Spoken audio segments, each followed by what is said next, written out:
There comes a hush, not the kind that falls when the lights go down, but the kind that arrives when the heart finally stops arguing with itself.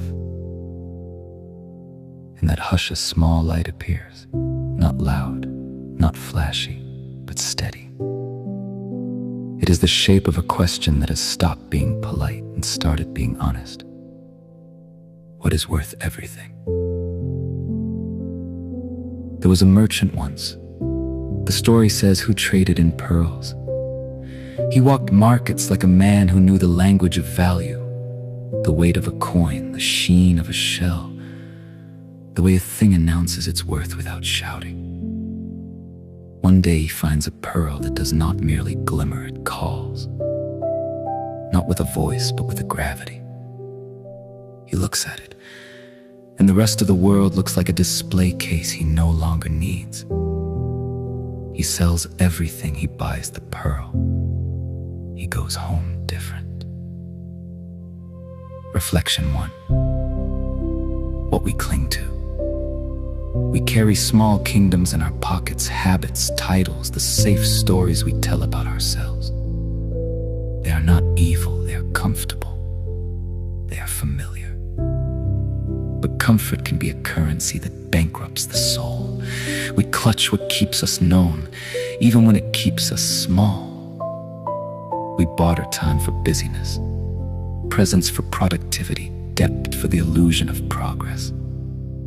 And then a pearl brushes our life, and we feel the tug of a different economy. Scene 2. The moment of recognition.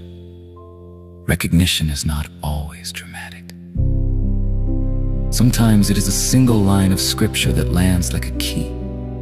Sometimes it is a face in the mirror that finally looks like a stranger you were meant to meet. Sometimes it is a silence in the middle of noise where you hear the word enough for the first time. The merchant did not invent desire, he answered it. He saw the pearl and knew the rest of his ledger was false accounting. Reflection 2. Theological heart. The pearl is the kingdom, not a place on a map, but a reordering of the heart. It is the discovery that God's worth is not measured by our ledger, but by the way our loves are rearranged. Grace is costly not because God demands a price, but because we must pay the price of our lesser loves. To follow is to sell what we thought defined us, and to buy what defines us truly.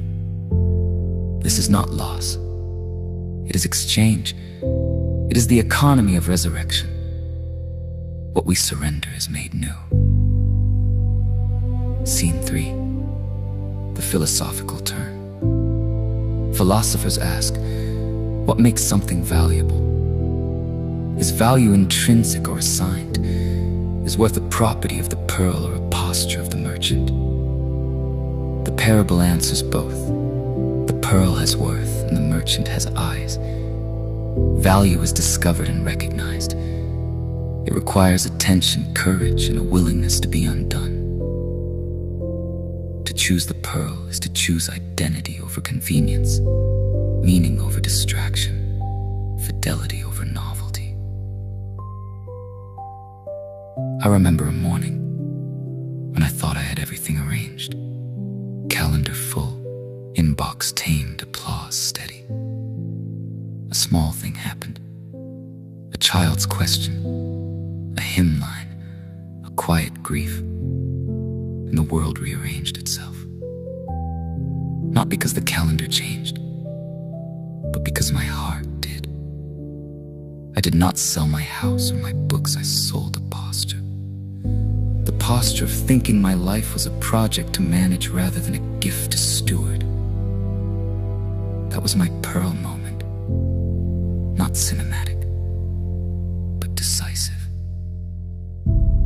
Invitation.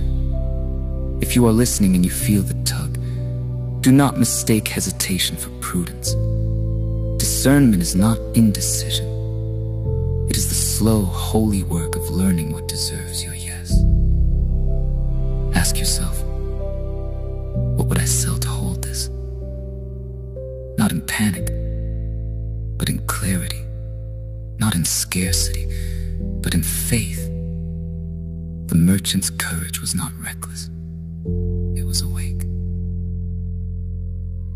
There is a price to everything, and there is a price to nothing.